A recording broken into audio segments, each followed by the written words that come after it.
Je suis en quatrième et on me demande de calculer, par exemple, 2 tiers plus 7 cinquièmes. Alors, je ne sais plus bien ce que sont les fractions, mais je dois répondre. Et je me dis, je vais répondre quelque chose. Je fais donc 2 plus 7, 9, et 3 plus 5, 8. Attention, c'est pas possible que je sois en quatrième et qu'on me demande de faire quelque chose d'aussi simple, quoi. Enfin, sur ce principe aussi simple. 2 plus 7, 9, 3 plus 5, 8. Et c'est des fractions. Il n'y a aucune raison que ce soit aussi simple, avec des trucs aussi compliqués, entre guillemets, que des fractions.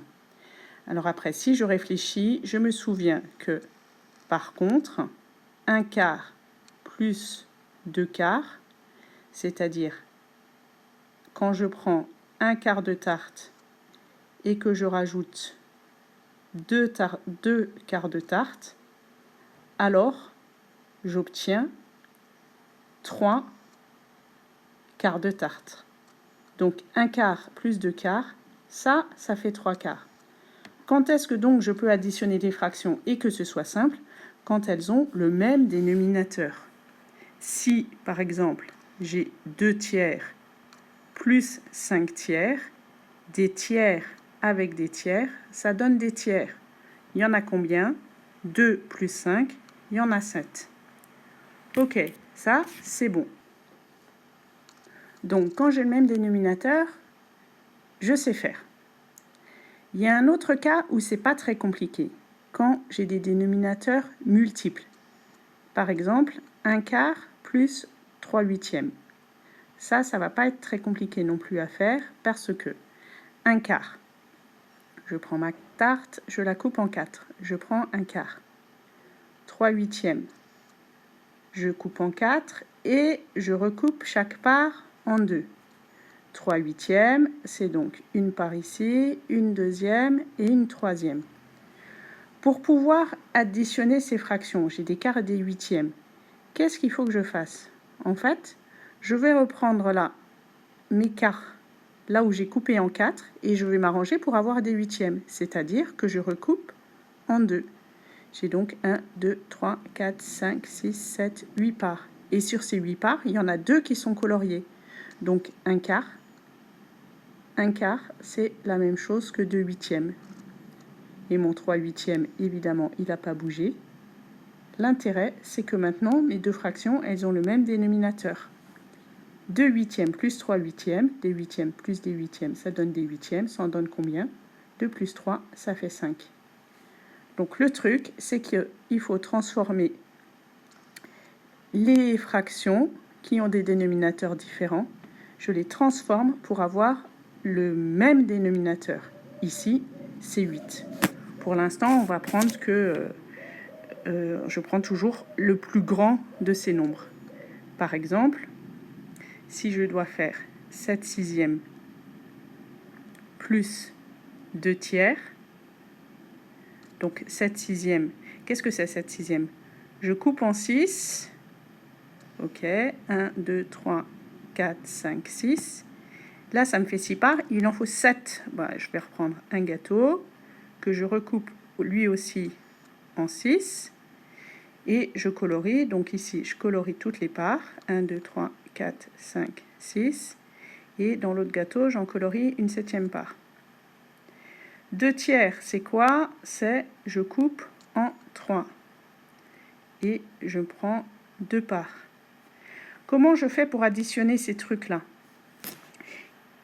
À gauche, j'ai des sixièmes. À droite, j'ai des tiers.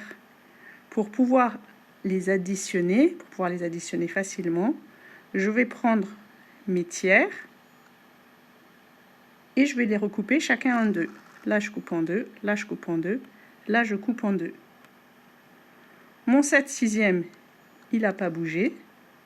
Mais mon 2 tiers, au lieu d'écrire 2 tiers, je vais écrire que c'est 1, 2, 3, 4 sixièmes. J'ai coupé 2 fois plus de parts. Du coup, j'en obtiens 2 fois plus. Parce que je ne vais pas toujours faire des gâteaux. Donc progressivement, il faudra voir Le dénominateur, par combien il doit être multiplié? Ici, il est multiplié par 2. Donc, ensuite, j'en déduis que le numérateur, lui aussi, il doit être multiplié par 2 et j'obtiens 4. L'intérêt, à nouveau, c'est que j'ai des sixièmes avec des sixièmes. Ça va donner des sixièmes. Il y en a combien? 7 plus 4, ça en fait 11. Dernier exemple que je donne ici, 3 cinquièmes plus 9 cinquantièmes.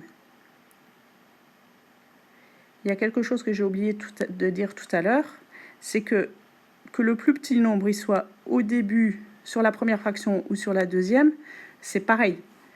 Ce qu'il faut que je pense surtout, c'est d'avoir le même dénominateur en prenant le plus grand nombre. Donc ici, le plus grand nombre, c'est 50.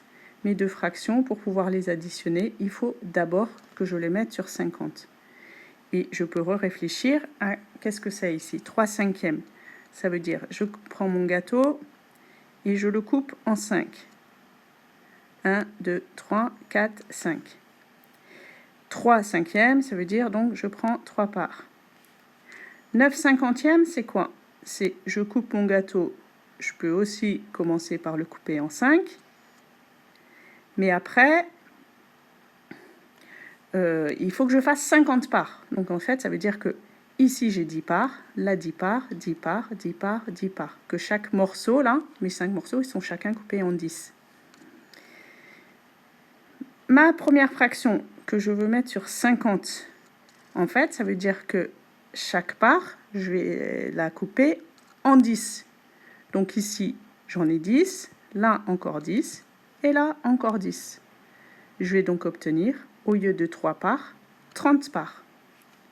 La deuxième fraction, elle n'a pas bougé, il y avait déjà 9 parts de colorier sur 50. Encore une fois, l'intérêt, mes deux fractions sont sur 50, donc des cinquantièmes avec des cinquantièmes, ça donne des cinquantièmes. Il y en a combien? 39, ça fait 39.